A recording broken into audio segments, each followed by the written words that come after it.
El Líbano es un país que geopolíticamente uno lo podría llamar un país con karma. ¿Qué quiere decir un país con karma? Un país que no para de recibir plagas, ¿sí? como grandes golpes, bombardeos.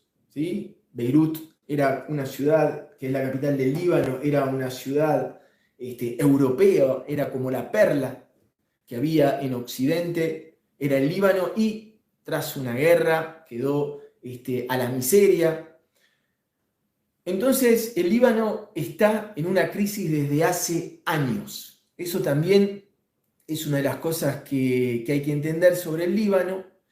Pero la novedad que hay en el Líbano es que salió un informe del Banco Mundial y que señala la crisis del Líbano como una de las peores crisis de la humanidad de un país en los últimos 150 años.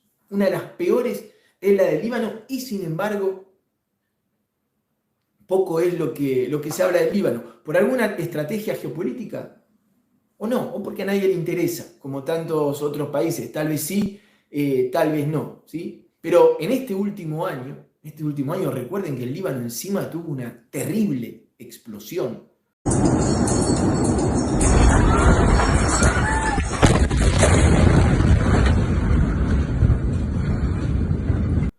Fue como un poco como quedó marcado México con su terremoto, o Argentina también con el terremoto de San Juan. Hay como hechos que marcan a un país y la bomba sacudió muchísimo. La gente se acuerda, cuando habla con los libaneses, ¿sí? Ellos siempre saben exactamente que en agosto fue la fecha de la explosión y hay un antes y un después, una fecha muy, muy fuerte. Mucha gente en Beirut tuvo alguna conexión, ¿sí? La gran pregunta es, ¿qué hacías en medio de la explosión? Bueno, marcó mucho la vida de la gente de Beirut, pero en el último año la moneda de Beirut, del Líbano, se ha devaluado en un 85%.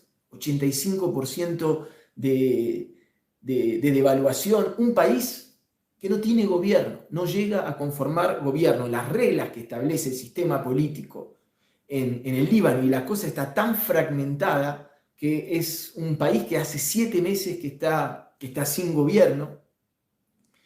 Y encima de todo, este país que nosotros decimos la guerra del Líbano, la explosión, encima de eso es uno de los países que más ha recibido migración. ¿Se acuerdan que hablábamos de los flujos migratorios y cómo impactan en los países? Bueno, con el tema de la guerra de Siria, Líbano recibió y aumentó su población un 30%. Quiere decir que, no sé, para los que viven en un país, por ejemplo, como Brasil, donde uno tiene 200 millones y pico, el 30% de la población sería 60 millones de flujo migratorio por la guerra de Siria. ¿Sí?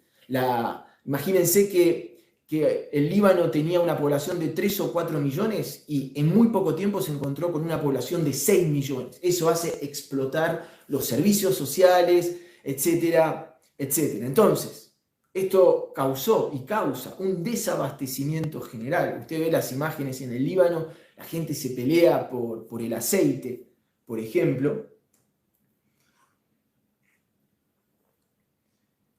Y acá, como decimos siempre, uno parecería como ajeno. A veces uno, por eso, a veces ver lo que pasa en otros países ayuda también a tener como una manera y una mirada, de también otra mirada y otra dimensión respecto a las cosas que pasan en el país de uno. Y finalmente, de alguna manera, y en esta reflexión, ¿no? De esas cosas que como pasan lejos, a uno emocionalmente no le pesan. Esto me gusta mucho como lo dice el Papa Francisco que habla de la idea de que estamos viviendo una era de globalización de la indiferencia. Habla de la globalización de la indiferencia, como la indiferencia de lo que no nos sucede en nuestro mundo empieza a expandirse. Bien.